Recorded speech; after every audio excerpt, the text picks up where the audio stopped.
Ini saya ambil sepotong yang menurut saya menarik. Analogi hidup ini dianalogikan oleh Kanjeng Sunan seperti kita di pasar. Di urip nang dunya tan lami. Hidup di dunia itu tidaklah lama. Umpamane jebeng menyang pasar, seumpama seseorang pergi ke pasar, tan langgeng neng pasar bae. Kan tidak selamanya di pasar terus. Tan wurung nuli mantuk, pasti akan pulang. Mering wismane sangkane uni, ke rumah asalnya. Nah ini kan untuk menjelaskan ke orang biasa bahwa hidup ini ilaihi roji'un, kita akan kembali pada Allah yang sejati, itu kan berat kalau orang desa. Diilustrasikan, yuk dipahami, hidup ini kayak kalau kita ke pasar, ya kan, seasik-asiknya pasar. Kita kalau ke pasar kan seneng nonton macam-macam, ingin belanja apa saja, ingin menikmati apa saja, tapi tetap jangan lupa pada saatnya kita akan pulang.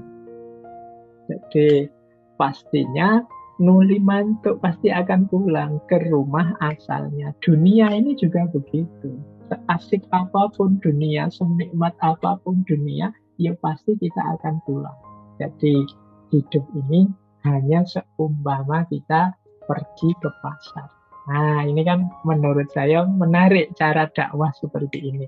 Ini kan masyarakat menangkapnya mudah. Oh, berarti memang kayak kalau saya ke pasar itu nggak boleh lupa pulang. Kalau lupa pulang malah bahaya bagi aku. Harus selalu ingat justru di pasar itu belanja untuk kebutuhan waktu pulang.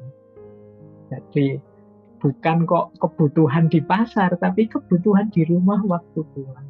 Nah, berarti kalau dunia ini seperti pasar, berarti saya harus siap-siap kalau nanti kembali, bukan siap-siap menikmati dunia ini saja.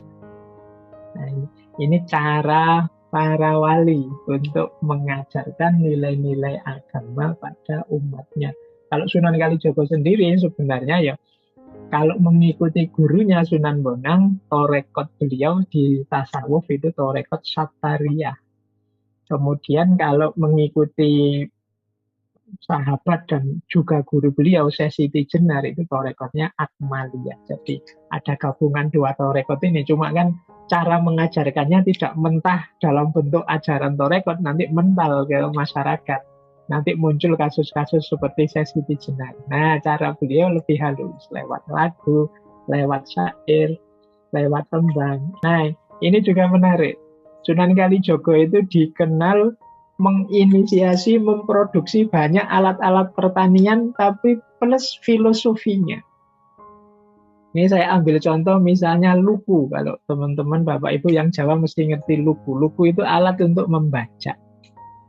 Yang biasanya pakai kerbau atau sapi. Itu setiap bagian yang dibuat oleh Kanjeng Sunan itu diberi nama. Dan di balik nama itu ada filosofi hidupnya. Jadi luku ini sebenarnya filsafat hidup yang sangat dalam.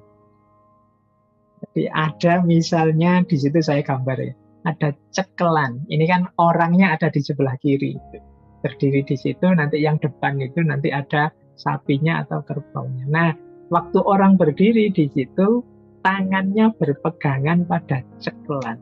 Itu sebenarnya filosofi orang hidup harus punya pegangan hidup atau pedoman hidup. Kemudian kakinya ada pada yang bawah itu namanya pancatan.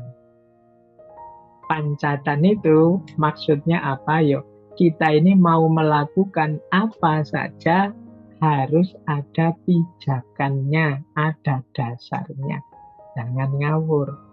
Ya kalau agama mungkin ada dalilnya. Kalau yang mungkin perbuatan apapun yang biasa ya ada alasannya. Jangan asal, jangan hanya ikut-ikutan.